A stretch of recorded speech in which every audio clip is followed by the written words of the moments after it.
Hey there, fellow marketers, Professor Wolters here, and today what we're going to talk about is actually actual and perceived risks and how those actually do influence how much your customers and clients will actually search about your products, about your services, and things like that. And the thing is, you might not feel that your product has any risks or there's any safety issues or stuff like that. This isn't about you. This is about your consumer and your consumer's buying behavior, because their perceived risk that they feel is really going to influence them in terms of what they're going to buy and what they're not going to buy and how much they're actually going to search, okay? So I want to talk about a few different risks that you really need to consider when you are putting information out there and the kind of information that your clients are going to search about, okay?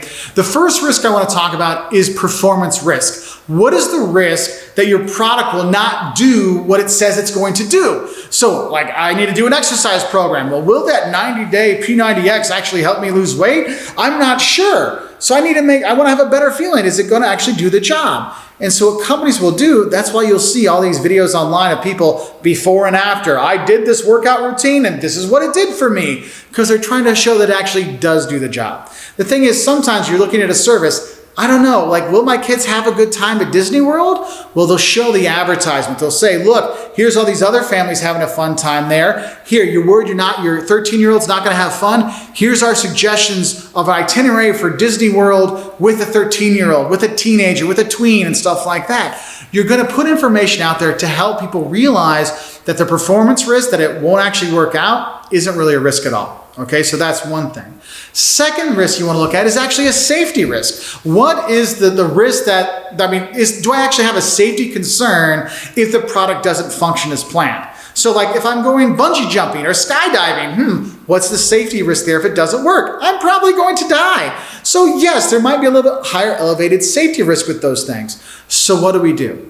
Well, we might want to have our certifications. Oh, we are a dive instructor, or we're scuba certified instructor, or if it's a camp, all of our camp counselors are trained in infant CPR or child CPR. All of our lifeguards are Red Cross certified. Our nurse is a certified nurse practitioner. You put those things out there to relieve that perception of the safety risk out there. So you want to kind of think about that, because people will really be worried about that. And you might not think there's any issue, but it's not about you. It's about your clients and their decisions, okay? Now, the third risk you got to think about is what we call psychological risk. Like, that's what when people are thinking, like, how will I feel if the product doesn't promote the right image about me? Like if I'm wearing my Wolters World logo from my other channel, like, what's the risk I'm worried that people will think this is for Wolters World and not for the Professor Wolters channel? I mean, there's that inside kind of thing.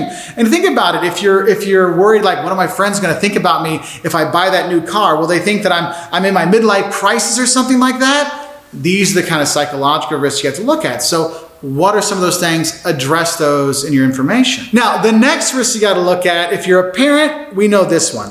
It's called social risk. And that's basically looking at is, how will the consumer's choice be perceived by their social group? Or this would be, Dad, you're embarrassing me, go away.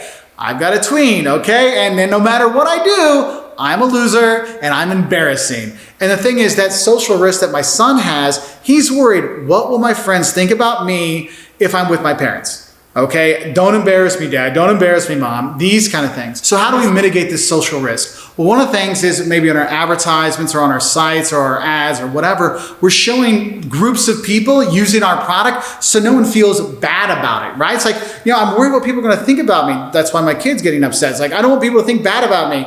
Hey, well, how do I make the dad not seem as bad? Well, I'm going to tell my son, I promise I won't talk with your friends. I will just drop you off. And I'll tell my wife, look, make sure you get your hugs and kisses at home so he doesn't have to do that when he hops out of the car, so he's not embarrassed, okay? But if you think about it in terms of social risk, a lot of people will get worried about serious issues and they don't do anything about it because they're worried about how they're going to be seen, okay? I listen to radio a lot of times and they talk about erectile dysfunction and nobody wants to talk about it because if I talk about it, people will think I can't perform or something like that. And people don't do it. And so what you'll see is those places, they'll say, look, we will send you the stuff in discrete boxes, okay? So people won't see it says erectile dysfunction. They'll say like, Wolters, packaging or something like that. So people don't look bad about it. And the thing is, these are serious issues that people don't talk about. Opioid crisis, I don't want to talk about it because then people might think I have this. Well, I don't, but people are worried about the social risk, how they're perceived. So you want to make sure, you might be saying, hey, look, it's okay to talk about these things. This is normal stuff to talk about to make them feel better.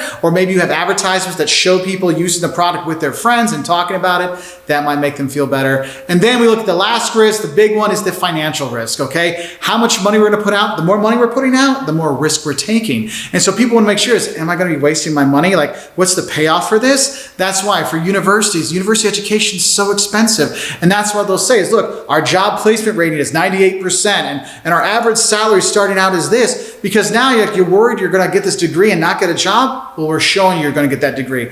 Okay, I feel a bit better. Oh, you invest in your bathroom in your house, it actually usually doubles the value of your house values.